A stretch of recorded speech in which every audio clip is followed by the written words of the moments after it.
Cochonneau, le saucisson au bon goût depuis 1971, vous présente. Sud Radio, y a pas d'âge. Catherine Bully, David Arthur. Bonjour Catherine. Bonjour Clément. Alors ce matin, sur quoi êtes-vous indignée ? Je m'inquiète de la recrudescence des homejacking, un événement qui choque et traumatise toutes les victimes, qu'elles soient connues ou non, puisque force est de constater que ce phénomène ne touche pas que les personnes connues du showbiz ou du sport. Une augmentation de 8% a été recensée en 2023. Ces intrusions dans les domiciles peuvent prendre des allures différentes, fausses livraisons, il y a toujours un faux prétexte. Bonjour Rudy Mana. Bonjour. Alors, Rudy Mana, vous êtes porte-parole nationale Alliance Police des Bouches-du-Rhône. D'où vient cette recrudescence des homejacking ?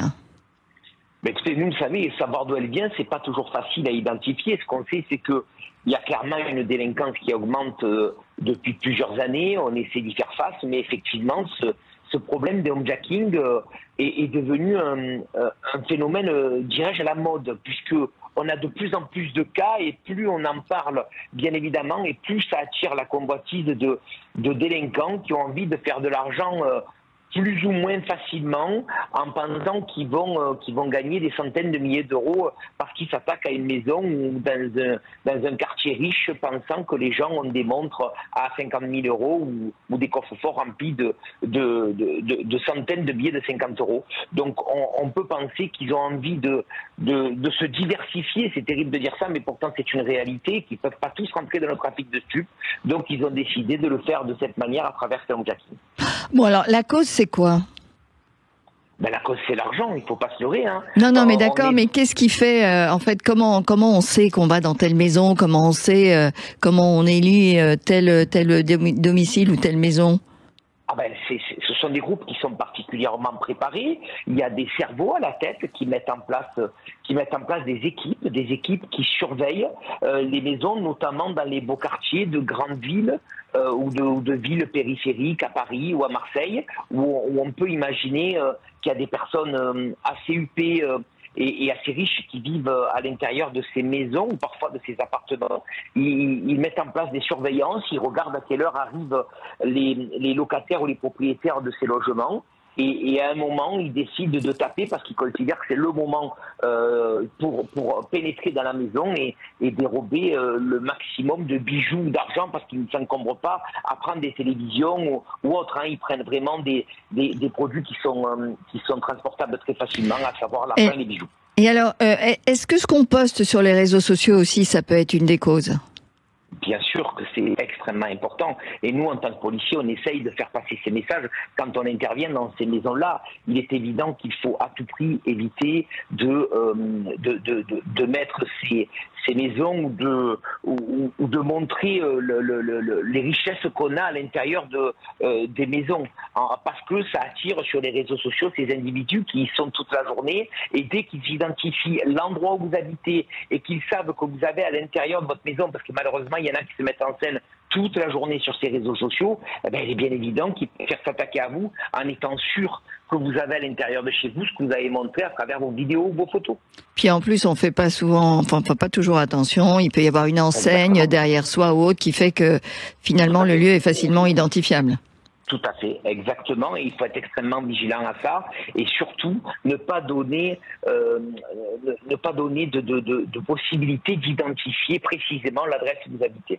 Alors au-delà des célébrités, qui sont, d'après votre expérience, les principales victimes ? Alors les victimes, ce sont des personnes qui vivent généralement dans les quartiers un petit peu plus huppés.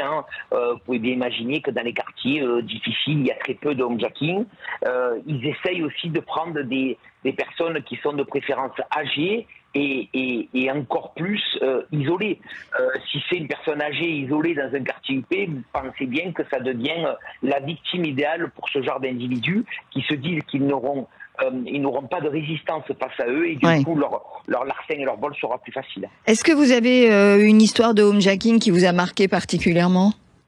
Alors personnellement non, mais par contre il y a une histoire qui a marqué la police. Je me rappelle très bien cette histoire de Bernard Tapie avec son épouse, alors que Bernard Tapie était profondément malade. Il était dans sa maison. On se rappelle avoir vu l'image de son épouse avec son visage tuméfié le lendemain sur les réseaux. La violence des individus, ce qui avait laissé penser que ces mecs-là, ils sont prêts à tout. Une fois qu'ils sont rentrés dans la maison, ils veulent à tout prix partir avec un butin, et le butin le plus important possible et le plus cher possible. Et alors que parfois il y a des personnes que vous attaquez qui n'ont pas grand-chose à la maison. Et c'est ça qui devient extrêmement dangereux, parce qu'ils sont prêts à commettre des violences absolument inouïes pour essayer de retirer un butin qui parfois n'est pas présent. Parce qu'un cambriolage, c'est une intrusion dans la vie privée, mais un homejacking, c'est traumatisant par la violence qui l'accompagne. Donc c'est un degré au-dessus. C'est la double lame, parce que vous savez, un cambriolage, effectivement, vous m'avez bien dit, vous avez l'impression qu'on vous a volé votre chez vous, mais là, on vous vole votre chez vous, et en plus, on commet en règle générale des violences à votre encontre. Donc j'appelle ça la double lame, la blessure morale et la blessure physique, et ça, c'est encore plus difficile pour s'en remettre.